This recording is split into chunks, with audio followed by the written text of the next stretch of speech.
받아주신 줄로 믿습니다. 하나님의 크신 사랑과 은혜가 늘 함께 하시기를 주님의 이름으로 축원합니다. 오늘 오후 예배 시간에는 우리가 2단 특강을 준비하고 있습니다. 그래서 오늘 이 오전 예배 시간에도 오늘 말씀을 통해서 우리가 마지막 때의 거짓 선지자들, 미혹하는 영들이 많은 이때에 우리가 어떻게 2단을 분별하고 우리가 어떻게 신앙생활을 해야 될까라는 것을 함께 나누고자 합니다. 우리 한국 사람들은 이제 종교심이 또 강한 민족입니다. 그래서 예로부터 미신도 많이 섬겼고 예로부터 종교심이 특별히 또 열심히 있어서 많은 사이비, 많은 이단들이 있었습니다. 우리 이 이단과 사이비가 요즘에 보면은 얼마나 우리 생활 깊이 들어와 있는가를 느낄 때가 많습니다. 얼마 전에도 이 신천지 쪽에 영등포 교회, 이 신천지가 있는데 이 신천지는 이렇게 각 지역마다 지파가 있습니다. 이 영등포 쪽은 바돌로메 지파라고 있습니다. 그 영등포 교회 신천지에서 이번에 그 노인들 뇌 건강 진단 상담 뭐 이런 거 하고, 그다음에 스마트폰 사용법 이런 특강을 이게 준비를 했었는데 또 많은 사람들이 모르니까 또 거기 가서 많이 참여했다는 소식을 들으면서 참 안타까운 마음이 들었습니다. 근데 뿐만 아니라 여러분들 뉴스를 통해서도 요즘 많이 나오지만 뭐 한학자, 이만희, 뭐 국민의힘 윤석열과 관계되어져 가지고 뉴스에도 그런 이야기들 많이 나와요. 보면은 이 이단들이 이제는 정치권까지 깊이 개입되어져 있다라는 것을 볼 수가 있는 것이죠. 벌써 이미 우리 일상과 정치에 깊이 들어와 있고, 또 특별히 요즘 우리나라가 K 문화가 아주 유명하잖아요. 우리나라 이 K-팝, K-드라마가 세계적으로 큰 인기를 얻고, 또 요즘에 그 만화 영화 이렇게 캐대헌이라 그러지 않습니까? K-팝 데모 헌터스라는 만화 영화 때문에 우리나라의 외국인들이 뭐 들어오는 인구가 지금 2천만 명을 지금 목표로 하고 있을 정도로 굉장히 많은 외국인들이 들어오면서 인기가 높습니다. 그래서 외국에 나가서 이렇게 많은 사람들이 여행을 다녀보면서 현지인들과 이야기를 해보면 한국에 가보는 것이 꿈이다, 소망이다, 뭐 그렇게 이야기하는 사람들이 많을 정도로 인기가 아주 높습니다. 근데 이 K문화에 대한 높은 인기를 이단들이 얼마나 많이 잘 활용하는지 몰라요. 동남아나 이런 데 가보면 이 이단들이 한국어를 가르쳐주는 학원, 그 다음에 한국 댄스를 가르쳐주는 K-팝 댄스를 가르쳐주는 학원, 이런 것들을 만들어 놓고 젊은 애들을 모아가지고 그걸 빌미로 해서 다시 이단의 교리를 가르치면서 이단화 시키고 있는 일들이 굉장히 많습니다. 그래서 이 이단들이 요즘에는 국내외적으로 굉장히 급속하게 퍼지고 있어요. 국내도 마찬가지 큰 심각한 문제를 정치권까지 깊이 개입할 만큼 심각한 문제지만 온 세계적으로 이 이단들이 나가 있는 나라가 한 60개국 이상이 됩니다. 굉장히 많은 나라에 이 K-이단이라고 그래요. 뭐 K-팝도 있는데 K-이단도 생겼어요. 이 이단들이 그만큼 영향력을 아주 넓혀가고 있는 이런 시점에서 우리가 이 이단의 문제를 깊이 생각해야 됩니다. 왜냐하면 우리 오늘 베드로후서의 말씀은 베드로가 이단을 경계하는, 이 당시 이단은 영지주의였는데 이단을 경계하는 그런 권면의 내용을 담고 있어요. 우리가 이 말씀이 2장의 말씀을 읽지는 않았습니다만 그 2장 후반에 20절에 보면 20절부터 22절까지는 이렇게 말씀을 기록을 합니다. 만일 그들이 우리 주 대신 구주 예수 그리스도를 알므로 세상의 더러움을 피한 후에, 그러니까 예수님을 알고 구원받은 하나님의 백성이 된 후에 다시 그 중에 얽매이고 지면 그 나중 형편이 처음보다 더 심하리니, 그러니까 신앙을 지키다가 이 신앙이 다시 이단과 사이비에 현혹되어져서 이 제대로 된 신앙을 잊어버리고 그 신앙을 잃어버리고 다시 돌아간다라면 그 나중 형편이 처음에 몰랐을 때보다 더 나쁘게 된다는 것입니다. 21절 말씀에 보면 의의 도를 안 후에 받은 거룩한 명령을 저버리는 것보다 알지 못하는 것이 도리어 그들에게 낫다는 것입니다. 우리가 예수님을 알고 신앙생활을 하면서 어떻게 신앙생활을 해야 구원받는지를 알게 된 후에 그것을 저버리는 것보다는 차라리 몰랐던 때가 나을 정도로 하나님을 알고 예수 그리스도를 영접했던 사람들이 신앙을 잃어버리는 것이 아주 비참한 일, 처참한 일이 될 것이다 라는 것입니다.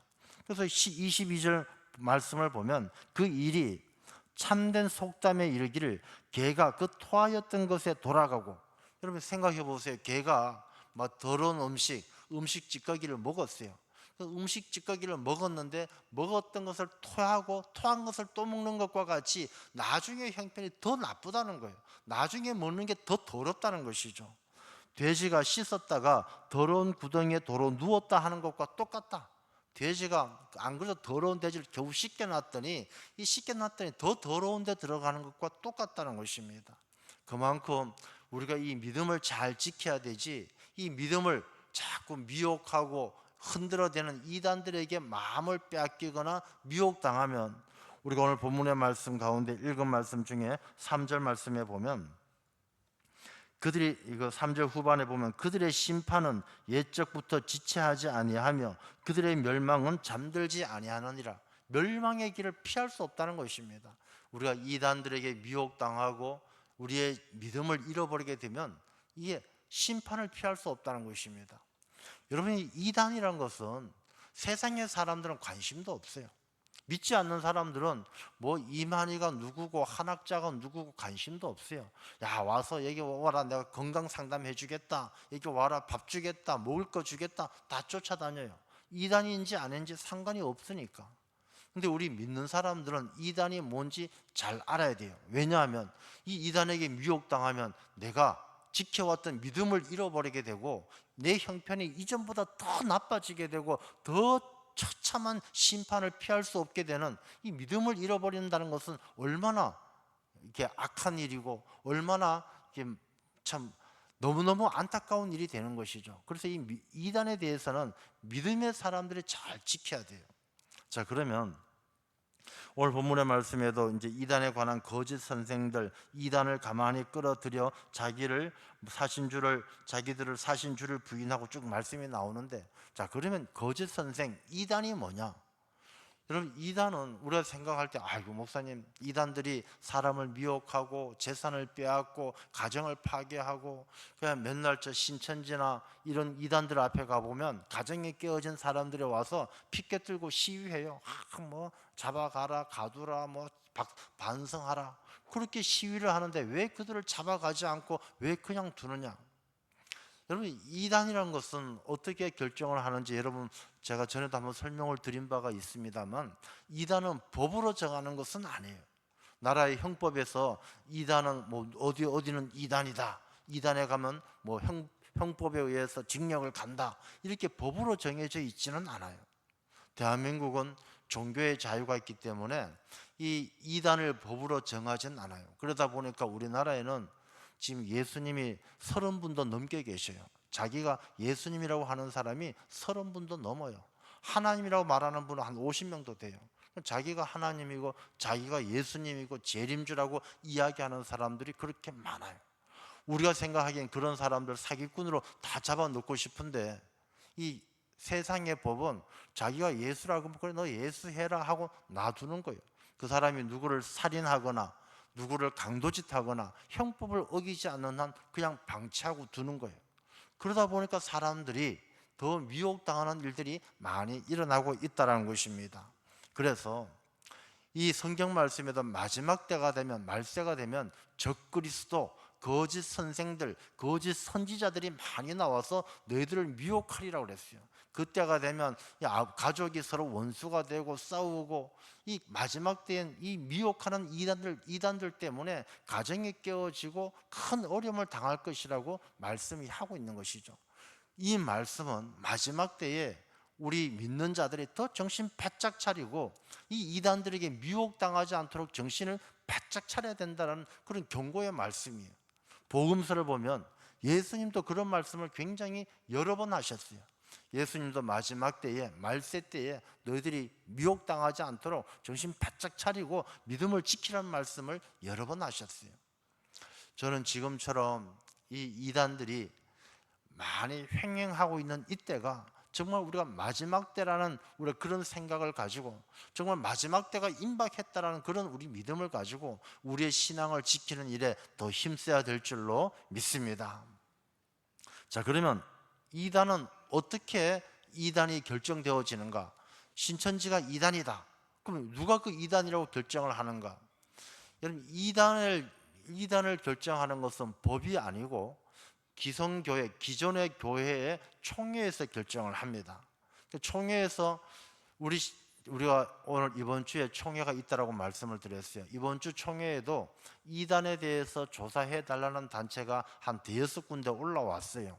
모 목사님에 대해서 이렇게 여러 군데, 잘 알다시피 정광훈 목사에 대해서도 이단에 대해서 조사해 달라는 이야기도 올라오고 몇몇 군데가 올라왔습니다. 자, 이렇게 총회에 이런 문제 있는 교회, 문제 있는 집단에 대해서 올라오게 되어지면 이 총회에서는 그것을 연구를 합니다. 그래서 그 연구를 하기 위해서 신학 교수들, 그다음에 학자들, 신학자들, 법학자들, 이 교계에 있는 전문가들이 다 모여서 거기에서 나오는 자료들 또 가서 탐방을 해보고 그 사람들 교리를 들어보고 해서 판단을 해서 이단성이 있느냐 없느냐를 판단을 해요. 그래서 이단성이란 것은 기존의 성경 말씀에 벗어남이 있느냐 없느냐를 분석하는 거예요. 하나님의 말씀과 관계에 있어서, 성경 말씀과 관계에 있어서 이건 성경 하나님의 말씀이 아니라 교주가 가지고 있는 다른 생각이다, 자기 욕심이고 자기 사상이다, 이렇게 되어지면 이단성이 높은 것이죠. 그래서 성경 말씀과의 관계가 어떠냐를 살펴봐요. 그 다음에 또 살펴보는 것이 뭐냐면, 이 신앙이라는 것은 우리 교회가 2000년을 지켜온 교회잖아요. 예수님께서 베드로의 고백 가운데 내가 너 고백 그 반석 위에 내 교회를 세우리라 하시고, 예수님 이후에 이 예루살렘 교회를 시작해서 세워진 교회가 2000년의 역사를 가지고 있는 것이죠. 이 2000년의 역사 동안 교회가 가지고 있는, 교회가 고백한 신앙이 있어요. 우리가 사도신경 고백하잖아요. 이 사도신경은 어떤 한 사람이 적은 게 아니에요. 이 사도들의 고백을 정리해서 만든 것이죠. 우리가 여러 가지 신조, 자기들 신앙의 고백, 또 우리가 신앙을 고백한 것을 규정으로 만들어 놓은 이 교회의 전통이라는 것이 있어요. 우리가 신조, 사도신경, 신앙 고백, 이런 우리의 전통적인 신앙의 고백과 다르냐 다르지 않느냐를 구별하는 것이죠. 우리가 교회가 2000년 동안 지켜온 신앙의 이 전통을 벗어나는 것은 이단인 것이죠. 그 다음에 그 교회나 가지고 있는 그 교리가 신학적 체계 안에 들어와 있느냐. 우리가 신학이란 것이 여러분들 그냥 성경 말씀 공부하는 게 신학이 전부가 아니고, 신학에도 조직 신학이 있고 실천 신학이 있고 영성 신학이 있고, 신학도 굉장히 많은 신학 체계가 있어요. 우리가 신학할 때에 우리가 이 신학을 통해서 성경 말씀을 공부하면서 우리가 영적인 삶, 그 다음에 우리가 실천적인 삶, 그 다음에 우리가 예배 살 때 설교, 기도, 이 모든 분야에 있어서 이 신학적 체계 안에 들어와 있느냐. 우리가 요 한 부분은 들어와 있는데 이쪽 부분은 또 엉뚱한 데가 있으면 그건 이단성이 높은 것이죠. 그래서 이런 모든 것들을 살펴가지고 그 교단에서, 교단 총회에서 우리 교단에서는 이 사람들을 인정할 수 없습니다 라고 이단으로 결의가 되어지면 이제 이단이 되는 것이죠. 근데 특별히 우리나라에서 지금 문제가 되고 있는 많은 이단들은 우리 교단만 이단으로 생각하는 것이 아니라 합동 측이라든지 순복음 측이라든지 이 오랜 전통을 가지고 있는 우리 기존 정통 교회가 다 이단으로 인정하고 있는 단체들이 지금 문제되고 있는 그런 이단들입니다. 그래서 이단들이라는 것은 이제 그렇게 정해지게 되어지는데, 자, 오늘 말씀을 보면 이 사람들이 왜 이렇게 문제가 되느냐 하면은 2장 1절의 말씀을 보면은 그러나 백성 가운데 또한 거짓 선지자들이 일어나고 또 그 중에 거짓 선생들도 있어요. 그러니까 거짓 선지자들은 거짓으로 하나님의 말씀을 대언하는 것이죠. 자기가 하나님의 말씀을 들은 적도 없고 하나님께서 감동을 주신 적도 없는데 자기가 가서 나 하나님 말씀을 들었다라고 이야기를 해요. 지금 교주들이 대부분 다 그래요. 자기들이 교주들이 뭐 어느 날 자다가 막 꿈에서 뭐가 보였고 동굴에서 기도하는데 뭐가 하나님께서 나타나셔서 자기에게 무슨 계시를 주셨고 뭐 그런 것들을 통해서 거짓 선지자 역할을 하는 것이죠. 거짓 선생들도 마찬가지죠. 선생은 우리가 가르치는 사람을 선생이라고 표현을 하는데 거짓 선생이라는 것은 거짓된 것, 자기가 참으로 진리라기보다는 사람들을 현혹하기 위해서, 미혹하기 위해서 가르치는 사람들이 거짓 선생들이죠. 자, 이런 사람들은 어떻게 가르치느냐 하면은 그들은 멸망하게 할 이단을 가만히 끌어들여 자기들을 사신 주를 부인하고, 여기서 이단을 가만히 끌어들인다는 것은, 우리가 이단이란 말은 이제 뭐 해석할 때 어떤 사람은 이제 달을 이자 끝단 끝이 다르다 뭐 이렇게 표현하기도 하는데 그것도 일부분 맞는 이야기예요. 그래서 이단이라는 것은 그럴듯하게 아닌 듯 맞는 듯 사람들 속여가면서 모를 듯 하면서 나중에 가서 엉뚱한 이야기를 하는 것이죠. 그런 이단들을 끌어들여서 자기들을 사신 주를 부인하고, 그러니까 예수님을 부인하는 거예요. 예수님이 이 땅에 오셨다라는 것, 죽음을 이기고 부활하셨다는 것 다 부인하고 임박한 멸망을 스스로 취하는 자들이라. 그러니까 예수님을 왜 부인하느냐? 예수님을 부인해야 그 자리에 누가 올라갑니까? 교주가 올라가는 거예요. 그래서 지금 우리 모든 이단들을 보면 다 예수님이 실패했다, 예수님 대신에 내가 왔다, 내가 재림주다, 내가 하나님이다, 다 자기가 예수님의 자리를 대신하고 있는 게 이단 교주들이에요. 그래서 이단들을 보면 하나님의 교회 같으면 나는 예수님의 이름으로 기도합니다가 아니라 안상홍의 이름으로 기도합니다, 뭐 이런 식으로 기도한다는 것이죠. 제가 예전에 이단에 대한 설교를 한번 한 적이 있어요. 그래갖고 제가 한 몇 달 동안에 시달린 적이 있어요. 제가 이렇게 이단에 대한 설교를 하잖아요. 그럼 이단들이 어떻게 아는지, 뭐 제 설교를 매일 듣지는 않을 텐데 하여튼 어떻게 듣고 저한테 사과해라, 법적 조치하겠다, 너 틀린 말 했으니까 명예훼손으로 고발하겠다, 저한테 한 6개월 이상 협박 전화가 오더라고요. 그래서 아마 오늘 이 설교를 하고 나면 또 올지도 모르겠어요. 근데 이 사람 이단들은 악착같이 사람들을 이렇게 자기들 교주를 예수님의 자리, 하나님의 자리에 놓고 사람들을 그렇게 괴롭히는 것이죠. 사람들을 빼앗고, 오늘 말씀에도 나오지만은 3절 말씀에 그들이 탐심으로써 지어낸 말을 가지고 너희로 이득을 삼으니, 그러니까 이 예수님의 자리에 교주가 들어가서 사람들을 자기들 탐심을 채우기 위해서 이득으로 삼아서 빼앗는 거예요. 여러분들 가끔씩 뭐 그것이 알고 싶다라든지 PD 수첩 보면 이단들에 대해서 가끔 나올 때 있잖아요. 어떤 이단은 저쪽 브라질에까지 성도들 다 몽땅 데리고 가가지고 거기에서 농장을 만들고 착취하면서 자기는 왕처럼 살고 사람들은 진짜 아주 영양실조 걸릴 만큼 그렇게 사는 사람 지금도 있어요. 지금 이 시대가 어떤 시대입니까? 막 우주선이 다 날아다니고 이런 시대에도 그렇게 교주들에게 현혹당하고 미혹당해서 저 브라질까지 쫓아가서, 지난번에 신옥수라는 그 이단은 저 어딘가요? 괌인가요? 거기 다 쫓아가가지고 수백 명이 쫓아가가지고 착취당하고 빼앗기고 그런 일들이 지금도 일어나고 있다는 것입니다. 참 안타까운 일이에요. 그런데 왜 이런 이단들이 이 시대에도 사람들에게 먹혀들까? 왜 저 이단들을 따라갈까?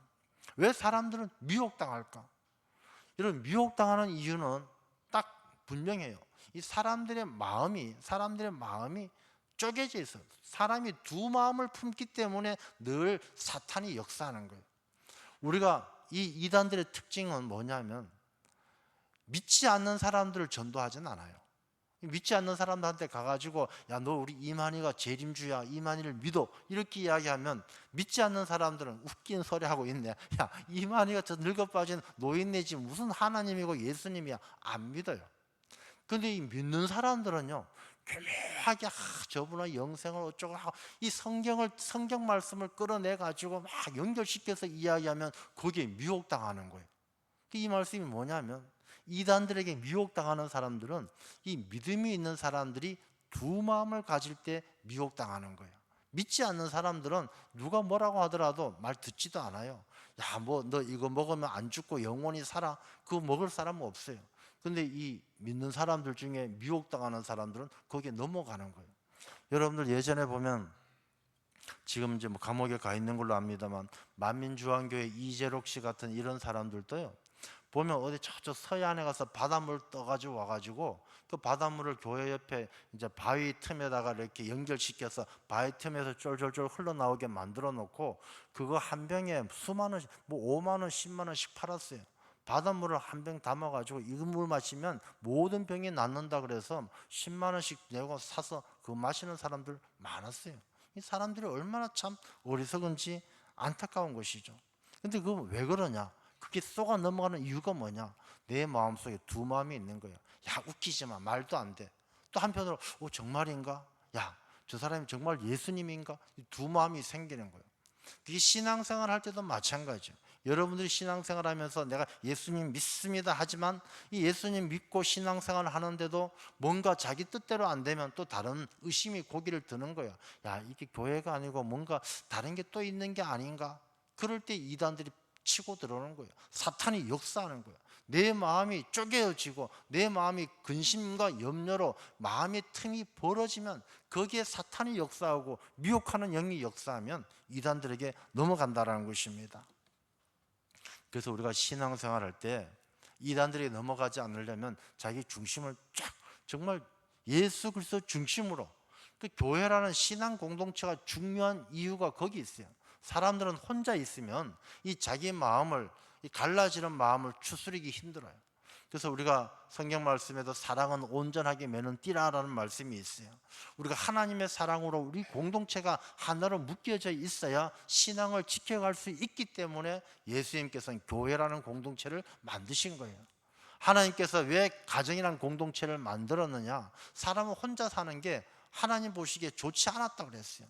사람은 혼자 살면요 아주 한없이 연약한 거예요. 사람이 혼자 있으면 시름시름 앓다가 죽어요. 혼자 가만히 내버려 두면 제대로 살 사람이 없어요. 근데 가정을 이루면요 내가 죽고 싶어도 내 자식 때문에, 내 아내 때문에, 내 남편 때문에 더 열심히 사는 거예요. 그래서 하나님은 우리의 공동체를, 우리 삶을 위해서 가정이라는 공동체를 만들어 주셨고 우리 영적인 삶을 위해서 교회라는 공동체를 만들어 주시는 거예요. 내 영을 지키고 내가 하나님 앞에 믿음을 지켜가는 것은 이 공동체 생활을 잘 해야 된다는 것입니다. 근데 공동체에서 벗어나게 되어지면 사람이 혼자 있으면 이 마음이 쪼개어지고 마음이 갈라지고 사람이 연약해지는 거예요. 자, 그러면 어떤 사람들이 이 잘 미혹을 당하느냐? 이 사람들이 이 성경 말씀에도 표현되는 것처럼 목자 없는 양들, 이 공동체를 떠나서 방황하는 사람들이 이단들에게 잘 넘어가요. 제 주변에서도 뭐 전에도 말씀을 드렸지만 예전 이제 교회에 있을 때 구역장 중에서 권사님들 중에서 이단으로 넘어가신 분들 간혹 있어요. 근데 그런 분들 보면은 신앙생활 잘 하다가도 집에서 어떤 어려움이 있을 때 남편이 돌아가셨어요. 남편이 돌아가시니까 이 사람이 생각이 많이 달라지는 거예요. 야, 내가 이렇게 열심히 교회 다니고 열심히 살았는데 내가 지금 나이가 60밖에 안 됐는데 남편이 돌아가셔서 하나님 이거 너무 하신 거 아닙니까? 원망하는 마음이 생겨요. 남편이 돌아가니까 주변 사람들 다 보기 싫어요. 사람들 오는 것도 연락 오는 것도 전화도 안 받아요. 막 이렇게 살 때 마귀가 역사하더라고요. 신천지 다니는 주변 이웃 사람들이 와가지고 청소해주고 반찬해주고 형님 언니 이러니까 얼마 못 가서 넘어가더라고요. 이 사람이 이 공동체를 벗어나서 혼자 있을 때가 바로 마귀가 역사하는 틈을 타는 시간이 되더라는 것입니다. 자, 이 미혹당한 사람들, 저 사람이 이미 조금 뭔가 문제 있다라는 것은 이 보면은 딱 드러나요. 여러분, 우리가 이 교회 안에서도 마찬가지고 여러분 주변에서도 마찬가지예요. 여러분들 주변에서도 이단들의 유혹받는 사람들 굉장히 많아요. 저는 우리 교회 성도님들 가운데도 알아요. 지금도 한 대여섯 명 정도가 늘 그 주변에 그런 사람들을 호시탐탐 노리고 있는 것을 알아요. 저쪽 어느 시장 주변에도 시장에도 맨날 찾아오시는 분도 있고, 가게 찾아오는 분도 있고, 전화 오는 분도 있고, 어떤 사람은 인터넷을 통해서 그러는 분도 있고, 유튜브 통해서도 그러는 분도 있고, 지금도 성도님들 가운데 이 이단들하고 간당간당 하는 분들이 계셔요. 정말 정신 바짝 차리셔야 돼요. 제가 그분들하고 이야기를 해보면 어떤 게 있냐면, 목사님이 하는 말을 잘 안 들으려고 해요. 자, 이 미혹당하는 사람들 특징을 가만히 당한 사람들 특징을 보면, 사람들을 의심하고 남을 믿으려고 하지 않는 사람, 기존에 잘 지내던 사람들하고 거리를 두면서 잘 믿으려고 하지 않는 사람은 이미 이단들이 주변에 달라붙기 시작한 사람이에요. 혹시 여러분들 주변 가운데도 신앙생활 잘 하시다가 나 뭐 교회 가서 뭐해, 목사님 설교 말씀 맨날 그 말씀이고 맨 똑같은 말씀이고, 뭐 가서 뭐 달라지는 것도 없고 불평하고 원망하고, 이런 사람들 뭔가 영적으로 문제가 생기기 시작하는 거예요. 여러분, 신앙생활이란 것은 자기가 하는 거예요. 아무리 여러분, 우리 성경 말씀에 보면 모세도 하나님께서 쓰실 때, 하나님, 나는 입술이 어눌한 자다, 나 말 못하는 자다, 그래서 아론을 붙여주셨어요. 사도 바울도 가장 약점이 내가 말을 못하는 사람이다. 사도 바울도 말을 못했어요. 근데 그 사람들을 통해서 하나님은 놀라운 일들을 이루어 가시는 거예요. 말 잘하고 번칠하고 그런 것이 사람들에게 은혜를 주고 마음을 감동시키는 것이 아니라, 신앙은 말씀을 받아들이는 사람의 마음에 달려져 있어요. 복음서에도 보면 똑같은 씨앗을 뿌려도 마음이 좋은 밭인 사람은 30배, 60배, 100배의 결실을 거두지만, 마음이 돌밭인 사람, 마음이 길가인 사람은 씨앗이 뿌려져도 열매가 맺히지 않는 거예요. 여러분, 신앙생활은 자기 자신이 내 마음을 하나님 앞에 좋은 밭으로 만들어 가야 되는 거예요. 그래서 우리가 이 믿지 않고 불신하고 의심하는 사람은 이 마귀가 가라지가 자라기 좋은 땅이에요. 그럼 가라지는 땅을 그냥 버려두면요, 다 가라지들이 잡풀이 일어나고 가시덤불이 일어나지 않습니까? 이 마음을 가만히 내버려 두면은, 의심하고 믿지 못하고 그 마음을 방치하면 그 마음엔 잡풀이 일어나는 것처럼 이단들이 틈타게 된다라는 것입니다. 그 다음에 이 이단들에게 넘어가는 사람은 이 신앙생활을 하더라도, 교회 생활을 하더라도 굉장히 신비적으로 넘어가요. 내가 어젯밤에 꿈을 꿨는데, 내가 어젯밤에 계시를 받았는데, 이 좀 뭔가 문제가 있는 거예요. 이 사람들이 신앙생활하면서 뭔가 영적으로 문제가 생기기 시작하는 것이죠. 그리고 가장 요즘에 이단들이 이 성경 공부에 대한 이야기들을 많이 해요. 성경 공부. 이 사람들이 이 성경 공부라는 것은, 제가 여러분들에게 하나님의 말씀을 정독합시다, 필사합시다 할 때, 이 말씀을 읽고 말씀 가운데서 우리가 잘 알지 못하는 것이 있다라면 우리가 또 목사님에게 물어보기도 하고 그렇게 공부를 하게 되어지는데, 이 굉장히 인간적으로만 그러니까 학문처럼, 학교 공부하는 것처럼, 이건 이 A 플러스 B는 C가 나와야 되는데, 이렇게 생각하고 접근하는 사람은 성경 말씀을 아무리 읽어도 이 말씀이 그 답이 되지 못해요. 하나님의 말씀인 성경 말씀은 우리가 영적으로 이해를 하고 믿음으로 이해를 하는 것이 하나님의 말씀이지, 이 산술적으로 이해하는 것이 하나님의 말씀이 아니란 것입니다. 근데 많은 사람들은 이 성경 공부를 산술적으로 뭔가 답을 찾기 위해서 성경 공부를 하는 분들이 많아요. 그래서 이단들이 노리는 것이 뭐냐면 이렇게 이야기합니다. 권사님, 집사님, 말씀 안에서 답을 찾으시면 됩니다. 저랑 같이 공부하다 보면 성경 안에서, 하나님의 말씀 안에서 답이 있습니다. 이 사람들이 살아가면서 답 없는 인생이 얼마나 답답해 합니까? 아프고 힘들고 복잡하고, 이 문제 답을 몰라 힘들 때, 이 말씀 안에 답이 있습니다. 이렇게 유혹하기 때문에 사람들이 많이 넘어가는 거예요. 그래서 성경 공부하려고 사람들이요, 이단들은 별의별 방법 다 써요. 가게 하는 사람이 있으면 가게 와서 막 매상 올려줘가지고 미안해서 거절 못하게 만들어요. 와가지고 그냥 사람들 데리고 와서 먹고 매상 잔뜩 올려주고 한 달 동안 그렇게 하면요, 그 사람이 아이고 사장님, 나랑 같이 성경 공부합시다, 일주일에 1시간이면 돼요. 그거 어떻게 거절합니까? 이 사람들이 그렇게 접근해 오는 거예요. 그 다음에 이 미혹당한 사람들은, 이미 이단들에게 넘어간 사람들은 사람이 변하기 시작해요. 너무 과한 친절을 베풀기도 하고, 뭔가 사람이 영적으로 변하면요, 그 사람의 삶의 변화가 드러나요. 우리가 이렇게 미혹당하는 사람들 주변에 있는지 없는지를 잘 살펴봐야 돼요. 우리 성도들은 자기가 이단들에게 미혹당하지 않아야 되지만 우리 가족들, 주변 사람들도 잘 살펴봐야 돼요. 여러분들 가족들 가운데에도 여러분 모르게 여러분의 자녀나 형제들 가운데 이단들에게 넘어가는 사람들이 있어요. 근데 그 사람들 그냥 여러분들이 무관심하고 방치했기 때문에 넘어가는 거예요. 늘 잘 살펴봐서 그들이 영적으로 미혹당하지 않도록 우리가 함께 지켜야 될 책임이 우리에게 있다라는 것입니다. 우리가 오후에 신천지에 관해서 이제 이야기를 좀 들을 것인데, 그 신천지에 관한 이야기만 잠깐 하고 말씀을 마치도록 하겠습니다. 여러분, 신천지는 이만희 씨가 1932년생이에요. 지금 나이로 따진다면 32년생이면은 지금 몇 살인가요? 하여튼 나이가 많은데, 이제 이 사람이 뭐 안 죽는다고 이야기하는데 이 사람이 원래 청도 사람이에요. 근데 원래 이 이만희라는 사람은 그 과천에 있던 옛날 유재열 씨라는 분이 있었어요. 유재열 씨라는 분이 나이가 많지는 않아요. 아마 그 유재열이라는 사람은 기계체조했던 사람이에요. 기계체조. 우리 유순백 장로님도 기계체조 하셨는데 아신다 하더라고요. 근데 이 사람이, 유재열이라는 사람이 제일 처음에는 그 호생기도원이라는 곳에 갔어요. 호생기도원에 왜 갔느냐 하면은, 그 가서 기도원에 가서 기도하면은 방언을 받는데, 방언.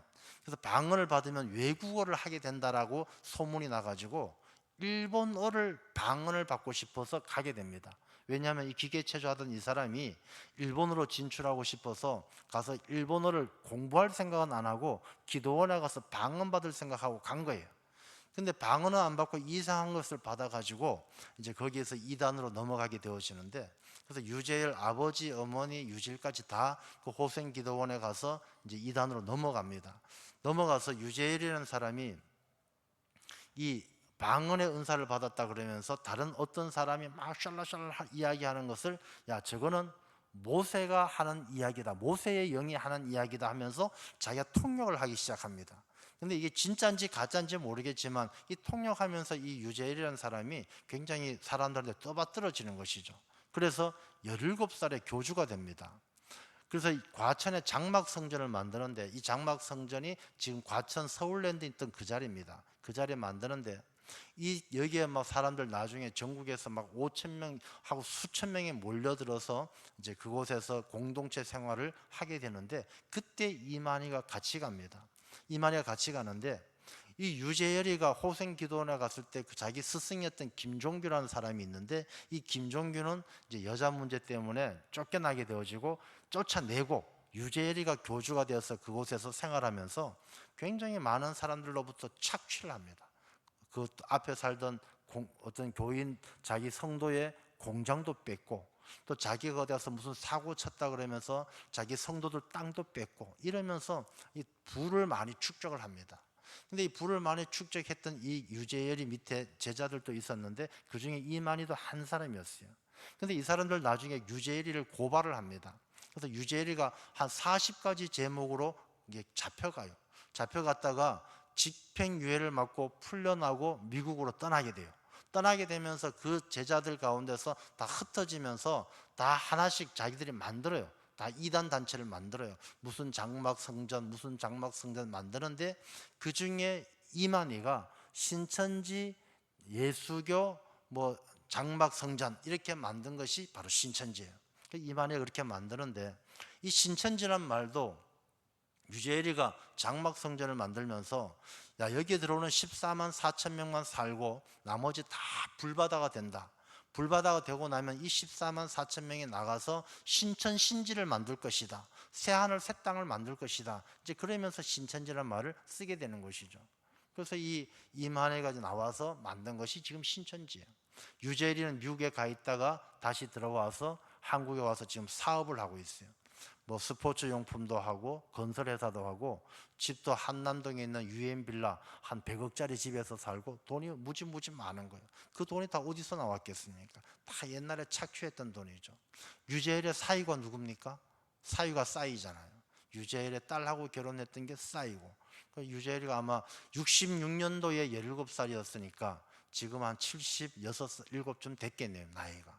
아직도 살아있는 것이죠. 거기서 나온 신천지 이만희가 그 사람들한테 배운 그대로 그 배운 걸 가지고 사람들 빼앗고 착취하고 가정을 망가뜨리고 지금도 그 일이 계속 반복되고 있는 것이죠. 그래서 오늘 오후에는 김충일 목사님께서 이 신천지가 어떻게 사람들을 미혹하고 어떻게 대처해야 되는가를 또 말씀을 해 주실 것인데, 거기 있다 나오신 분이니까 또 여러분들 많이 참석하셔서 우리가 영적인 분별력을 가질 수 있도록 그렇게 함께 해 주시면 감사하겠습니다. 기도하겠습니다.